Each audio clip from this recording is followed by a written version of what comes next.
city keeps its secrets, but nothing hides forever. This is the evidence trail.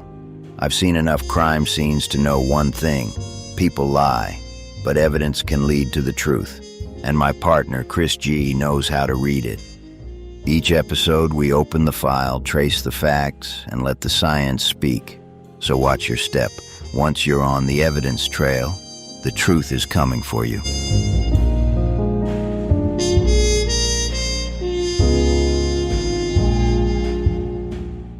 Hello, everyone. Welcome to another episode of The Evidence Trail. I've got a really interesting episode for you, particularly if you are, say, a student or someone that is looking to get into forensic investigations in some time in your career. You can even be a well-experienced veteran in whatever you do and just decided for a career change. Then if that's the case, you're in the right place today. Today, I've got with me Jodie. Jodie works in forensic investigations in the digital forensics field, and she works for Surrey and Sussex Police. But I'll let you tell yourself. I'll let you introduce yourself, Jodie. So, hello. Hello, thank you, Chris, and thanks for having me. No problem at all. So, yeah, tell me about yourself, Jodie. What is it that you do? So I am a digital forensic mobile phone examiner, and I work in the digital forensics team. And basically, I was trying to think of how to explain in the best way what I actually do. We get data from devices and we gather it as evidence to be used in investigations to basically prove somebody guilty or innocent.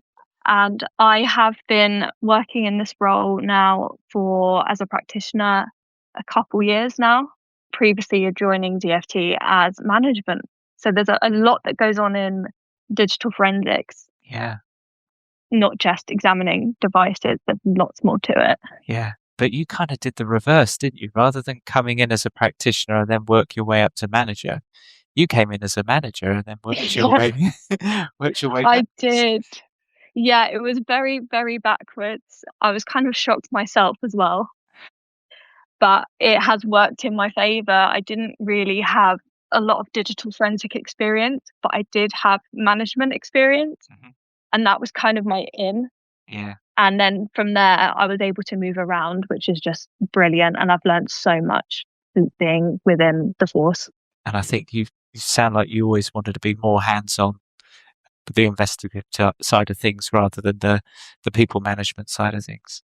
Absolutely. Yeah. I just like learning new things every day. And this is what this job gives me. Yeah. So people management, not every day is the same. I'm sure you've been in a position similar. Yeah. Every day is a bit challenging, but you have those challenges as a practitioner. It is a bit more, you kind of know what to expect. Yeah. And it's just something I'm very interested in. So I'm very, very happy to be in this role. That's brilliant. So let's talk about Jodie before she was in forensics. So do you remember that moment in your life that, really intrigued you into that field and wanting to get involved in forensics? Yes, I do remember exactly the moment. Me and my mum used to watch Forensic Files on TV when my stepdad would go to football. Yeah. And we literally would watch so many episodes back to back. And that's where it initially started. And then as I got a bit older, I was about 12 years old. I watched Bones. I don't know if you've heard of it, the TV show. Bones, yeah. Anthropology, is it? Yeah, forensic anthropology. And I just became obsessed with that TV show. I loved it so much. And from then on, I kept saying, I really want to be a forensic anthropologist like Dr. Temperance Brennan. And I just, was fixated on it. I just was so interested because it also shows in the show all sorts of different disciplines in forensics too. So yeah, I was just fascinated. That was the moment. Yeah. Which was the first one? Did you say Forensic Files, was it? Yeah, Forensic Files. Is that a drama series or is that like a documentary? A documentary. Oh, I see. So it's a bit more realistic than your kind of CSI, Miami and things like that I kind of grew up on. Yeah, I actually haven't watched that. And every time I tell somebody I work in forensics, they're like, oh, so you've seen CSI? And I actually haven't seen it. No, I don't. It will spoil the. No. It will Will it stress me out? yes, it will. Yeah. Why aren't they wearing gloves? Yeah, and there's always someone important in the middle of the scene not wearing PPE, personal protective equipment, like the scene suits and everything like that. And Looking straight through. yeah, because it's not glamorous enough, is it? You know, wearing No. a baggy scene suit with massive overshoes on and things. So it doesn't make good television. No, not at all. And you have to have that one person on the scene that does everything on TV, Yeah. and that's definitely just not the case in real life. Yeah. So how old were you when you kind of were intrigued by it when you watched these programs with your mum? So about 12 was I was trying to work back, when did I first watch Bones, and I was about 12 then, and then I guess anything from the age of 9 to 12 I was watching Forensic Files, which probably was a bit young to be Yeah. watching all of that stuff, but it's all factual. Yeah. Yeah. No, it is. It didn't scar you too much, I hope. Oh, I wasn't grossed out by anything, which, yeah, I don't know if that's a good thing or a bad thing. Yeah, see, I was as a kid. So Jurassic Oh. Park, I could not watch Jurassic Park. And I would hide behind I have a cushion, I hide behind the cushion, when the T-Rex comes down and eats the guy off the toilet. Yeah, I'd have nightmares about Traumatized Yeah. still. Yeah, it was, and I could never watch any horror films. And I was probably like, if you knew me and you were close to me at the time when I was young, I'd be the least person you'd expect to get into forensics later on in life. I loved horror movies. Loved it all. Yeah, yeah. Well, you probably, I don't know how I've gotten over that hurdle, but yeah. Yeah, and you did CSI, so and you do see an investigation, like, Yeah, that's I was properly in the thick of it. Yeah, yeah. yeah. Maybe I just got my trauma over and done with at an early age. Yeah, how Uh, did you cope when you first went on a scene? I don't know really. I don't know. Like I spoke about this on LinkedIn recently. Like we have loads and loads of training when we become CSIs. So like a full week of photography training you have, and then you develop like your fingerprint techniques, teaches you how to deal with, say, swabbing, and then more specifically, like if you've got arson scenes, drug factories, and things. But nowhere does it talk about how to deal with trauma. And your first scene that you walk into, these are the kind of like emotions that you might be feeling, and this is how to deal with it. Yeah, you're just kind of thrown in.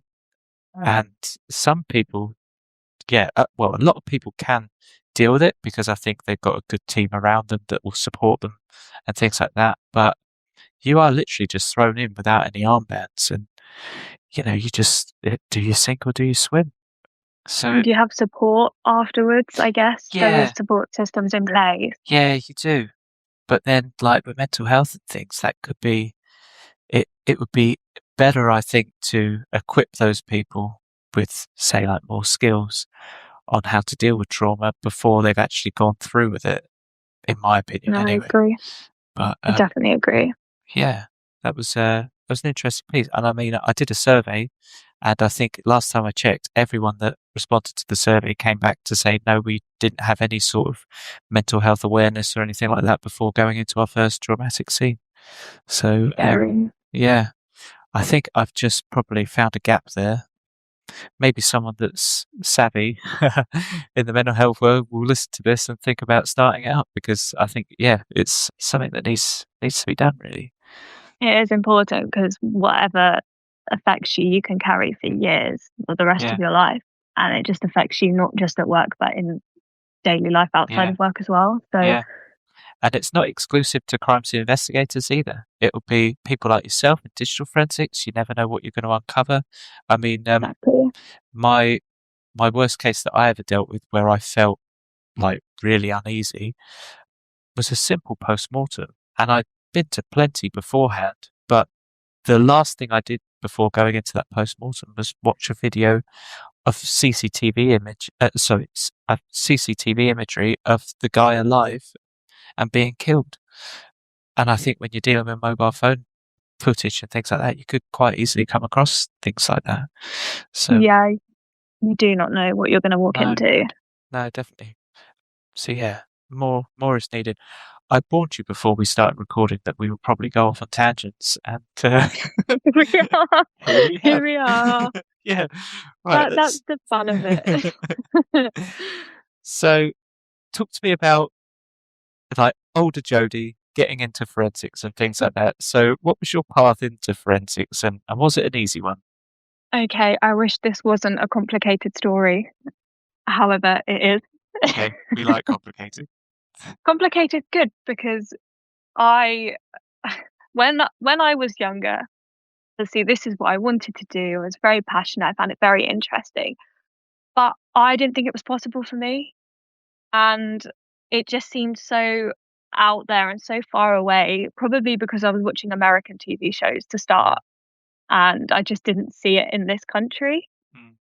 And I wasn't really I didn't know routes in or anything, and I'm the first person in my university in my family to go to university. Oh, I see. So I didn't really know really about university. I wasn't really sure. Like, all my family run their own businesses, and I just wasn't sure really what to do. I knew you went to school and then you'd go to college and then you kind of go off, and I didn't really think that far ahead, which sounds quite crazy, but I guess if you're not surrounded by people who are also doing that, you're not really exposed to it. It's harder to see that journey then, isn't it, if you can't see other people on the similar one?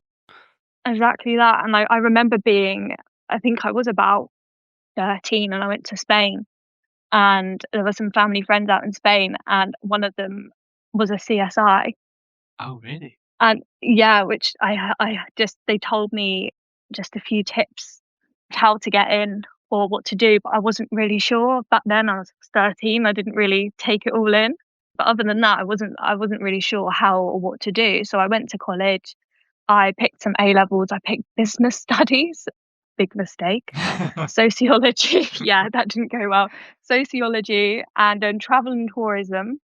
And then they tried to throw an Italian GCSE at me as well, just to fill my timetable a bit more. So I took that on, and I left my first year of A levels with an Italian GCSE and ungraded in business, Right. E in sociology. I didn't know really what I was doing. I wasn't interested in it. But during that year, I found a BTEC in forensic science at another college in Brighton, and I was all ready to go there. But because of these grades that I got, I just lost all confidence.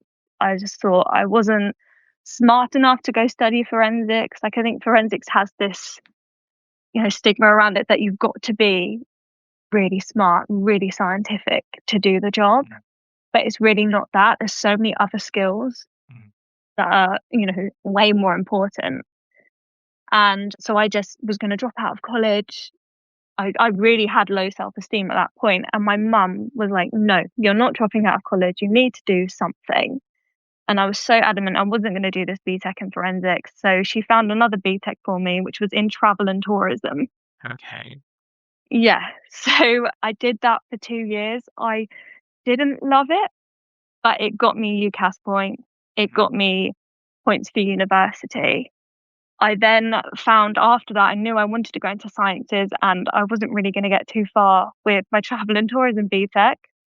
So I did an access course in health and health sciences, which was the equivalent of 3 A levels in chemistry, biology, and then your social sciences together, all in 1 year.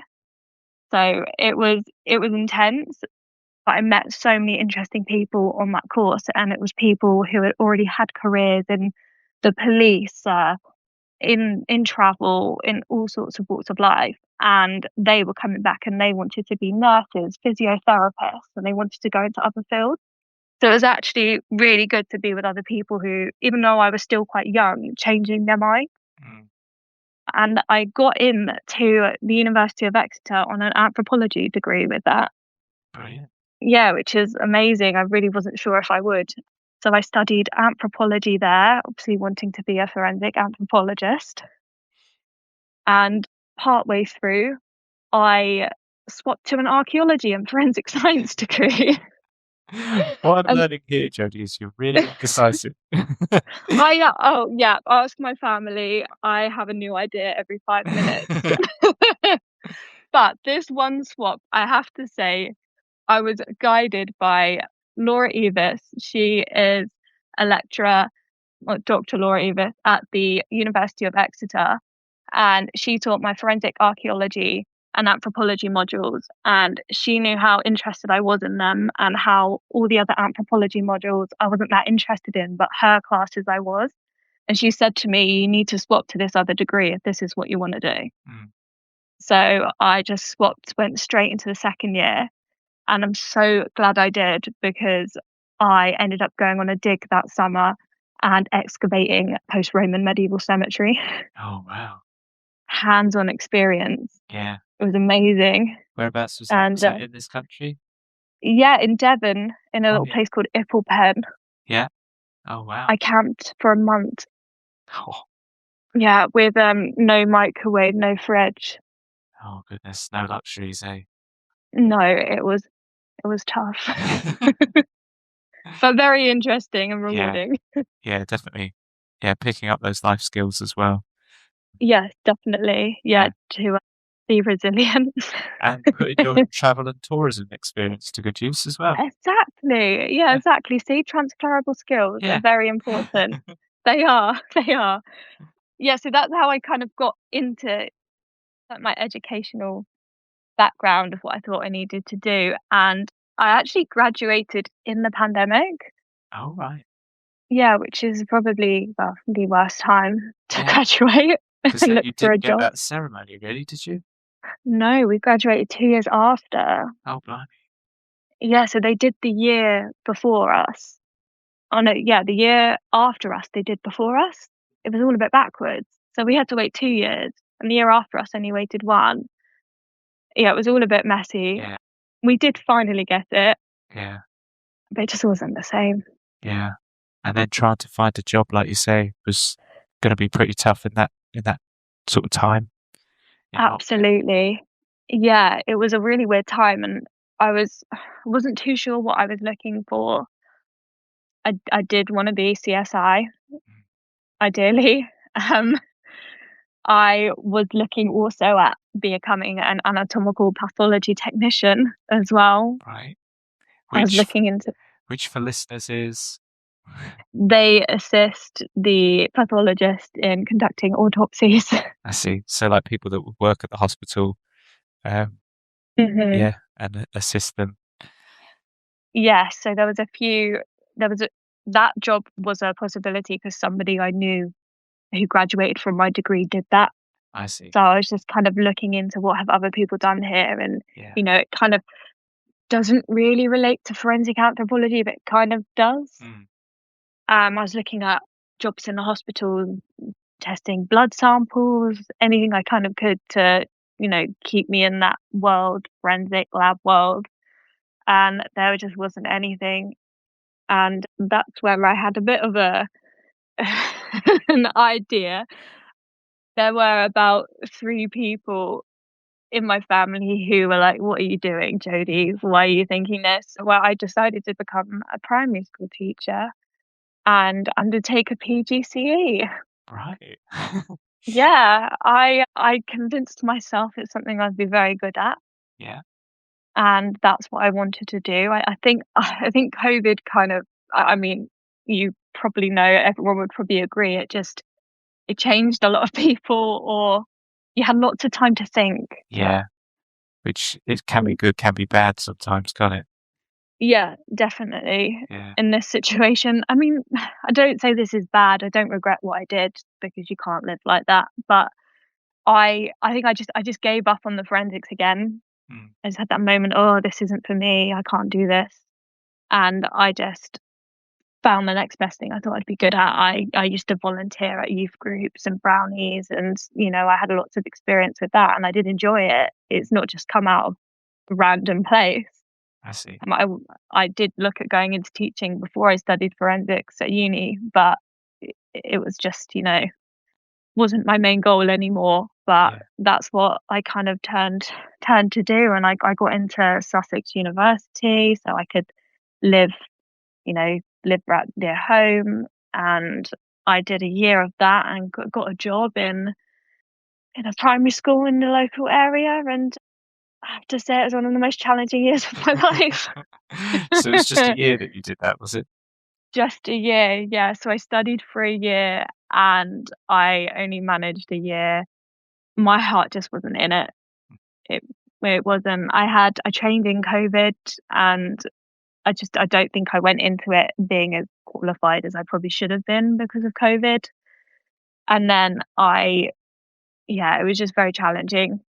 I mean, I stuck it out. I didn't want to just quit and I didn't want it to look bad because I knew if I was going for any other jobs, if I did just pull out, it wouldn't look good on me. And I was gaining so many skills there. I was leading teams because we were in COVID. We had lots of staff sickness. So it would be that your teaching assistant might be off one day. So then you will either have no teaching assistant or you'll have another year group's teaching assistant from year six, say, coming to your year 1, 2 class. And you you just have to change and adapt on the spot, change lesson plans, groupings, everything. And I think those skills really are what helped me get into Mm, the job I did in forensics yeah. because it was a management job I went into, and like I really just had to in teaching. I just had to do it. Mm, I just had to adapt quickly. I had to make quick decisions because I was looking after 31 little lives. yeah. People might think, "Oh, I need to start from the bottom in forensics and work my way up." Well, not necessarily. If you are in a, No, you know, well, you can I've come in. proved that one. Yeah, exactly. Come into management, can't you? And then work your way down. Yeah, you can. Yeah, big Yeah. pay cuts, but it's okay. It's what you're enjoying.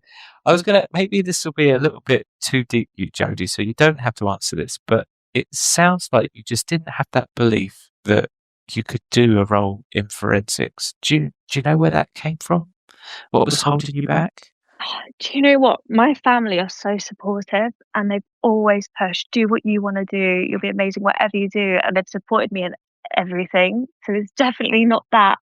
I just seem to have a bit of low self confidence. Mm, And I think just failing and picking yourself back up again, I found quite difficult. mm, I've definitely gotten better. And I have to say, teaching has definitely made me better at mm, that as well. When I'd be assessed by my head teacher at the time, I had to take on board this criticism and this as feedback so then I could improve. And I think that's when I got it. But before then, I think, yeah, I struggled, I guess, bounce back. yeah.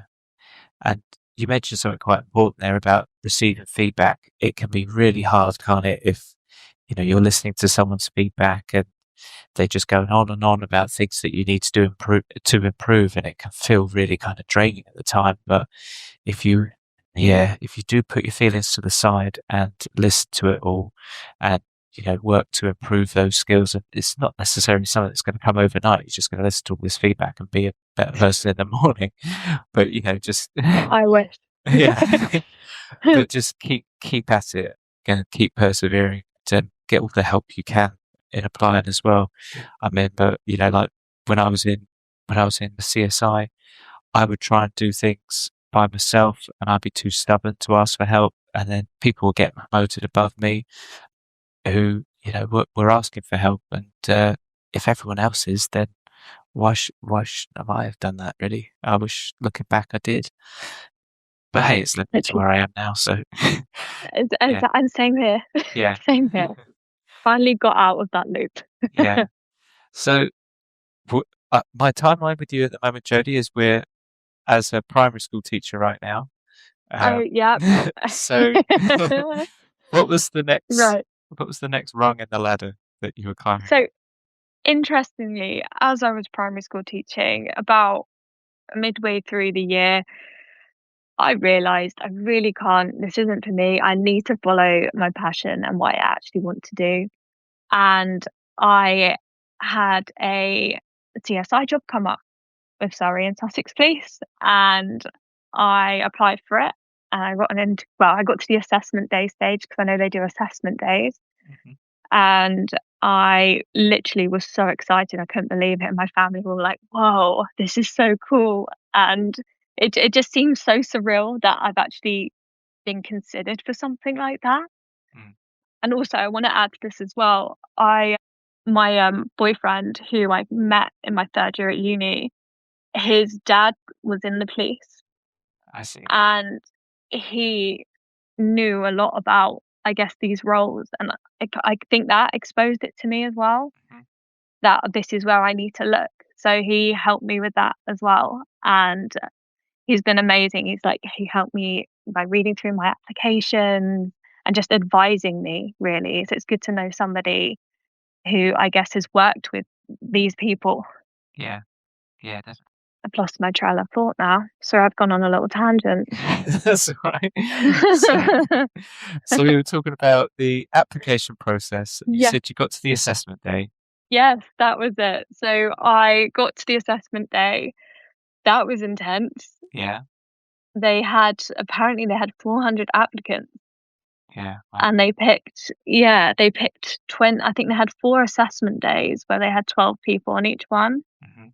And I was up against people who were already in like fingerprinting and already within the force. And we had to do a series of different activities. And yeah, I just remember that being a really intense day. But I got through to the final like 25 for interview after then. Mm. And that's when I really messed it up. Oh, I did not follow I'll talk about this later, but the competency and value framework in interview and that STAR technique is really, really important. mm. I completely did not follow that. I wasn't too sure what I did, but I just answered questions with absolutely no structure. And that was my feedback from them, Yeah. which I then took on board moving forwards. Yeah. Yeah. So yeah, that didn't go too well, but I didn't give up from then. When I left teaching that summer, I actually got a job in Starbucks. Yeah, and then I got a job in a warehouse packing boxes, which was a bit more flexible for me so that I could then go to interviews Mhm. and then still like work around that. Mhm. It worked better in this warehouse job, and I went there and I said to them, "This is what I'm doing. I'm going to be applying for the job roles in the police, and like, please, can I just work extra time here?" And they're like, "Yep, sure, you can go on interviews, work extra time." So it was really good. I applied for probably about 6 jobs. And in that summer also, I went and I met with a crime scene manager from another force who my partner's dad knew, and just had a good chat with him, and he gave me some tips, and we spoke about the role a bit more. And I kind of was in the right place at that point. I was speaking to the right people. I was seeking advice, which, like you said, asking for help is so important. Yeah, definitely. It really is. And I finally, after a few failed interviews, landed the job as team leader in digital forensics. Which, yeah, is amazing, really, when you think that, yeah, I know what the grading system is, and I came in on a grade 3 into the police, which, unless you're in Sussex Police, you're probably not going to know the grading systems. It's a lot lower than what Jodie would have come into to the police. I think the salary that a grade 3 would have gotten is illegal now. You can't pay someone that No, amount of money. So you did exceptionally well to get that job. thank you. And another thing that I picked up on, which is really good, what you did is you were going for jobs, but then you took sort of work as well. So it wasn't that you were just kind of like unemployed, just kept on going for, your dream career. You found something that was going to offer you that bit of stability whilst you could still apply for the jobs, which I think is really good. So yeah, just because the job isn't in forensics doesn't mean that you don't have to take it to, build up your experience and take home money, which is why why we go to jobs. Pretty much. Bonus. Yeah. Yeah, it was actually really good. That warehouse job really, like, I didn't think I needed anything else to show Mm, apart from teaching of leadership skills. But actually, with that job over Christmas, there was Christmas temps in. I was a Christmas temp, and then they kept me on. I But see. because of my teaching before, they left me to oversee the temps Yeah. when I was on shift with them. And then that I could then put in my application and say at interview, "Oh, I did this, and then I also did this in this job." Mm, So it just keeps building and building and adding. And no jobs, even like you said, if it's not in the field, it's so valuable. It's not a waste of time. mm. You're not stuck. You're just growing every day because even just working, having gap in your employment might not look that great. Yeah, definitely. It's it's all good. When the flames are gone, the search for answers begins. Prometheus Forensic Services are independent specialists in fire and explosion investigation, delivering clear court-ready evidence across the UK and internationally. They hold ISO 9001 certification for fire investigation, a mark of quality you can trust. Prometheus also delivers specialist training courses for police, fire service and independent investigators, from introductory programs through to advanced fatal fire investigation. Find out more at www.prometheus-fs.co.uk. Prometheus Forensic Services, revealing the truth behind the fire. So you're a team leader. You've taken a pay cut to do what you're doing now. Yeah. Because some people are probably thinking, why? Why would you do such a thing? Yeah, so I had to have a conversation to my boyfriend when we were looking at buying a house. So we were renting and we were looking at buying, Mhm. and I had to say, look, I'm going to lose a lot of money if I do this. And we had to have this, he was just like, you got to do what you got to do. Oh, that's good. It's, yeah, I know, brilliant, Yeah. very lucky. It did slow us down. Mhm. It was going to slow us down, but it wouldn't slow us down as much as me going into the wrong career and then wanting to come back. Yeah. When you're a manager, you're obviously supporting the people that are there doing the frontline work. But I kind of feel like, me personally, it's more rewarding for me to be at the front line, helping those victims of crime. And then maybe, Right. once we get to that kind of age where we can share that experience and support others through it, then, I was thinking maybe that's going to be the time for management. But yeah, I mean, I tried management and it just, it, Yeah, yeah. I understand. I'll say no more. No. Yeah, everyone I know that's been a manager are like, yeah. Yeah. So going through the questions, I think, like you said, you've combined sort of two questions that I had for you into one Yeah. about giving up pursuing a career in forensics. So I feel like we kind of done that with your many kind of sidetracks that you. It's really a story. Yeah, kind of is, isn't it? So thinking about the advice that you would give to someone, what would you say to people? Right. Do you know what? I thought about this a lot, and then I spoke to one of my colleagues and then discussed something else that's really important as well. So I'm going to Okay, good stuff. I might actually start with that because we've kind of touched upon it. And that is, you're never too old. Mm. You're never too old to 100%. change your mind, change career, go into forensics. My colleague, she changed from her career like quite later on in life. And she even said to me, I just didn't think this was possible for me. And now here she is doing it and she loves it so much. It's like all of those on my access course, they made that jump and that change. And I see, them now on LinkedIn doing really amazing things in their roles that they actually got into because they made that change. It won't take forever to get to where you want to be. Like you think, oh, what if I make this big risk and I don't get it?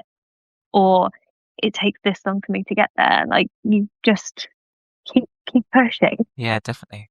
And I think people have different life journeys, don't they? And I kind of feel like with forensics, particularly like crime scene investigation, when you're on the front line, it is a 24/7 role, basically.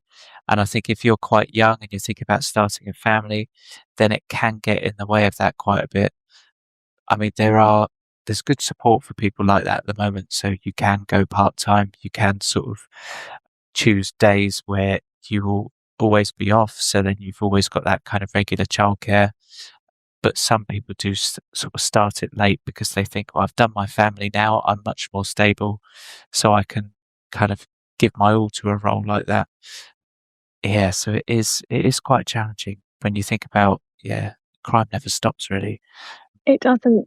So it'd be nice if they had a day off every now and then, wouldn't it? But, Yeah.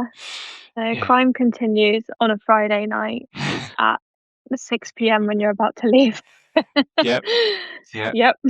We've been there. Yeah, inevitably. Yeah. There was once where I was due to I think, go home from work at 10 o'clock at night, and the phone rang, and I looked at the clock, and it was 9:59 and 46 seconds. So I basically had 14 more seconds that if I'd, not answered the phone, it would have gone on to whoever was on call later on. But me being me, I just had to answer it. I'm the same. I've got to. Yeah. Right, so that's tip number Right, one. that's Jodie's tip tip number number one. never too old. Never too old. Tip number two, transferable skills are so important. Mhm. This is probably the second most important one, if not first, with your never too old. Yeah. That's what got me in. I don't think my degree in archaeology and forensic science got me in, really. I guess it did a bit of knowledge of the field, but I went into digital forensics. I didn't study that at university. I did, however, which leads into another point, research it. Mm. I studied it. I got textbooks. I learnt about it. I read, recent articles, because especially with digital, it's so important because it's constantly changing every day and you've got to stay on top of it. So I, made sure that I knew what I was applying for and knew what I was going into, even though I didn't study it. But those transferable skills of, me showing that, I really focus on professional development as well as my management skills from teaching, and I guess trying to think of what other skills I had. I guess, anthropology, studying that, and travel and tourism, working with all sorts of, like just dealing with different challenges. I guess the travel and tourism, what I learned on that course there with a lot of customer service and stuff, and that's what you also do as a team leader in digital forensics. You're dealing with officers, they are our customers, and there's just so much. I could pick everything apart, but anything that you don't think is actually useful is. Mm. Yeah, definitely. And I think you'll probably go into this with what you're about to say, but Mhm. that star model, when you're interviewing, it's basically like, here is an example of when everything went wrong at work and I was the one that came in and saved the day. Or, The hero. something along those lines. But that is kind of like what I guess the interviewers is trying to, not literally like that heroic, but you know what I mean? It's like there has been an issue at work. There has been a problem. Something unforeseeable has happened, and I've had to think outside the box and be quick on my Yeah. toes. And this is what I've done. And you don't need to be in forensics to give an example of that. It could be and like you say, any walks of life. And as long as you've got that kind of transferable skills, then there's always a question as well. Whenever I've sort of conducted an interview for the police, or I've sat an interview, there's always a question about your emotions and asking yourself, like how you sort of kept check of your emotions, how you thought about other people, what you were doing. Was it, how was it affecting them? And so, you can basically give any sort of example really of, any, like you say, transferable skills, anything that is from a different career to answer that. Definitely. Even now, even interviewing within the team I'm in, I use the external examples as well because I have some really strong ones. I have them from when I worked in Starbucks, even Yeah, exactly. dealing with customer complaints, or, it's a busy Sunday shift and everyone's really stressed. And I can feel that the customers, they're taking in our stress. They're not feeling as comfortable being in here. And, I need to change this. What am I going to do? Okay, this person needs support. You just got to show how you're emotionally aware and how you're taking it on board. And you also want to reflect on actually what happened at the end. How did you do? What could you have done better, if anything, as well? They like to see you reflecting on your result. Yeah, definitely. That's a really important bit, I'd say. Yeah, reflecting on what you've like the example that you've just given in your interview. Reflect on it and think about would you have done anything differently? How did that go? Yeah, it's all good points to make. Yeah, Okay. so that was on my list, the star technique, and looking into competency and values framework if you're going into a police interview. Yeah. And what core values do you need to show to do that role? Yeah. and make sure you're showing them in your answers. Because I know it sounds really simple, but I did not follow it. I did not. And so for anyone that's listening that isn't aware, so the competency and values framework, it's available online. So it's done by the College of Policing. So you basically search this on your search engine and it will give you the competency and values framework. And I believe there's 6 topics to it. Yeah. Did you do your homework, Jodie? I did. Oh, no, don't. Because I didn't either. Emotionally aware. I remember, emotionally aware. There's one about inspire. Support and inspire. Support and inspire. Very good. Collaborative. Yeah. Analyze critically. Yeah. God, you're doing well. I interviewed recently for another job within the team, so it's fresh, but I'm going to forget it. Oh, innovative and open-minded. There we go. Yeah. I think have we done 6? I think we probably haven't. We've done 5, but let's just say that, Yeah, there's always one that we remember. I think there must be one on diversity. There is, that's an extra one, so that will be your 7. Yeah. And so if you search for these online, you're given all these headings and then you're given criteria for level 1, 2, and 3. If you're coming in as like a practitioner, you're looking at level 1s. If you're a manager, then it's level 2, senior manager, level 3. However, if you're going for, say, like a senior practitioner type role, then they might sneak in a few level 2 ones in there. If you're unsure, it's best that you just check with your interviewer if they haven't made it clear. And whoever's invited you to that interview, that'll be your opportunity to ask them before you actually go in. But it's good if you can structure your answers sort of mirroring this competency and values framework. So what I did, I'm not sure about you, Jodie, was I basically took in cue cards and I asked the interviewer before, I sat down, I've got these cue cards, these prompt cards. Is it okay if I refer to these throughout my interview? Just like when you stood up in court and say, can I refer to my notes? And the judge just looks at you down his glasses and hopefully says yes. The interviewer, of course, said yes. And basically on these cue cards, I just had bullet points of all these competencies that I had to kind of mention in my examples.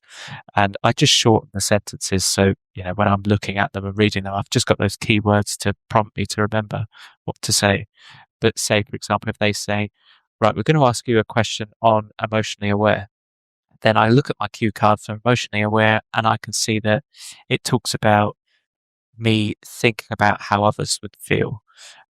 So I know that I need to get that into my response. Did you ever do anything like that, or did you just learn it off the top of your head almost? No, I did. For this recent interview I had, I made 22 pages of notes of answering scenarios that I thought, I had to get it in here so then I could speak it, clearly in there. Even though in every interview, if anyone comes out of it and goes, oh, that was awful, I didn't speak clearly, I muddled my words, that happens to everybody. Yeah. 100%. Even if you prepare as much as I did muddle them a bit. But I wrote down STAR on my book paper, and I would write a line for each one. Yeah. So then I could I know the situation in my head because I've lived it, and then I will just try and draw upon that. And then less notes for me is more. Otherwise, I will really fall over my words there. Yeah. And we've spoken about the STAR technique. So the STAR technique, do you want to walk us through that, Jodie? Okay, I think it is. So it's a technique of how to answer a question, basically hitting all the points. Instead of saying, so when this happened, I did this happened, and which is what I did in my first interview. I ended every sentence with, and it was painful. You basically have something really constructive to follow. So it's situation, I think, is the S. A task is the T. And then is the T. Yeah. Action is the A. And R, I think it can stand for result and reflect. Yeah. A bit of both. And your situation is, what has been thrown your way? What's happening right now? And the task is, what did you realize you needed to do in that moment to either solve it or help? And A is your actions. Okay, so that was my task and this is what I did. Yeah. And then the result, this is what happened, reflect on it. My team leader was really happy with what I did. It really helped her. It helped her for future people. That gave me reassurance that no one else was going to go through what I went through. Like, just, explain, what happened at the end. I think that's what people miss. Yeah, I think so. And I think when you're talking about the star model as well, it's almost like the A part is going to take you a long time. So the action, the situation will take you, like when you're actually giving your example, the situation is just, could be a sentence. This is what happened. This is what I was presented with. And then your task is, this is, what I realized I needed to do to overcome this. And then you talk about the action, which is almost like the bulk of your story in a way, isn't it? Mhm. But of course, when you're giving like your examples as well, you want to touch upon things like, have you had to consult any policies? Have you had to, think about the wider effects it's going to have on people? Could it affect, say, like communities? It might be sort of in your primary school, your examples there. You've got to think about, if you're doing anything, could it then affect the children? Could it then affect the parents? And you've got to take into all Yeah. this. And basically, the more things that could go wrong, the better when you're Yeah. giving your example, because then you can basically say at the end of your result, if I didn't do this and if I didn't act in this way, then it could have had this detrimental impact to the company, loss of reputation, XYZ, but it didn't, and I'm amazing, so hire me, please. Literally, that is Yeah. it. That is what you got to tell Yeah. yourself. Yeah. And what people don't tell you is the interviewers are basically ticking off the competencies to see if you have hit all these competencies. So these like little tick lists, which are available online, basically. A little technique that I've got that I recommend people do is, at the end of your kind of example that you give, if you're unsure whether or not you've hit all the competencies, just say, does that answer your question? Or something like that. Do I need to elaborate any more? Sometimes the interviewers will say no, and then you think, okay, so I've hopefully answered that well enough. Or they might try and drag out a bit more information from you. So then they might, just say, oh no, if you could talk a little bit more about this part of what you were saying, then that could be a good little trick. That is very important, because what people forget as well is that they want you to get the job. They've invited you there because they think you're suitable for the job. So they want to help you. Yeah. They're not there to watch you fail. No. So you can ask them. Yeah, definitely.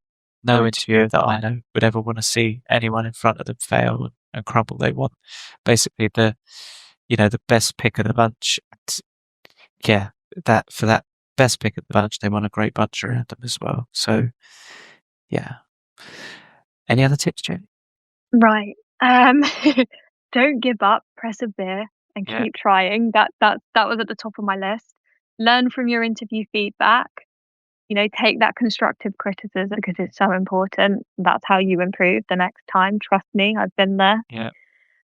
Reach out and seek support and advice from who you know in the field. So when I was going for CSI interviews, I would listen to your podcast. So that's why this is a bit surreal for me. Thank you very much. And I'm glad someone does. I did. Yeah, they're really, really helpful, really interesting. I thought it was just my mum that listened to it. No, there are people out there. There was one where you were interviewing someone who did forensic anthropology as well, and I was like, Yeah. this is so cool. Yeah. That they're looking for people like this as well, which is awesome. But I ended up reaching out to my uni lecturer, who I mentioned earlier, even though I'd left university, and I had a call with them. And when I was going for CSI interviews, I was really trying to play on my experience in forensic anthropology and zoo archaeology, which is animal remains. Because not like it's something that you would do in your role, but you would come across it, and I know you're not the one to go, yep, that's what that is. But I just thought it'd be a cool little edge for me to say, oh, I can identify which is what for you. And so I literally was trying to pull on everything, and speaking to my boyfriend's dad and his friend, just really seeking advice from people in the field, or people who know. I think that's so important. Yeah. Ask for help. Yeah, definitely. Yeah. I think that's it for me. Yeah. I've got a few off the top of my head. Oh, So go on. yeah, I recently gave a lecture to a university, and it was like, how did you get into forensics? That was basically my question that I was given, and I did like an hour-long presentation about my journey into forensics. And I'm not the only one. Yeah, It's an hour-long story. I know. But so some of the tips that I give people, and which is nice because a lot of them you haven't touched upon, but then I haven't touched upon a lot of what you said. One of mine is, if you're asked for a CV, tailor your CV to who you're sending it to. Don't mass send a load of CVs like you would to various companies. You know, if you know what kind of job you're going for and you got the advert in front of you, then tailor your CV to that advert, because it will stand out in front of, say, other CVs. That's really good, because they are looking for those points on the application that you meet them. So why don't you literally list out on it, I can do this, I've got this. Yeah, definitely. Yeah. I always say do that. It also shows that you're putting in the effort, you're putting in the work. You'll not just say, just sending a CV that you've had saved for however many years that might be a little bit out of date. Also, when you're doing your application form online, fully complete that application form. If there is a section that says describe how you would, or how would you be suitable for the job, say something like that. Give us an example of why you'd be suitable for this job. If it's a 2,000 word count, that answer, then use 2,000 words. I've seen a few application forms where they'll write a couple of sentences, and it just kind of shows the effort that people are willing to put in for the application form. So you think, well, how much effort are they willing to put in when they're actually out at the scene? So yeah, when you're doing your application form, complete it as much as you can.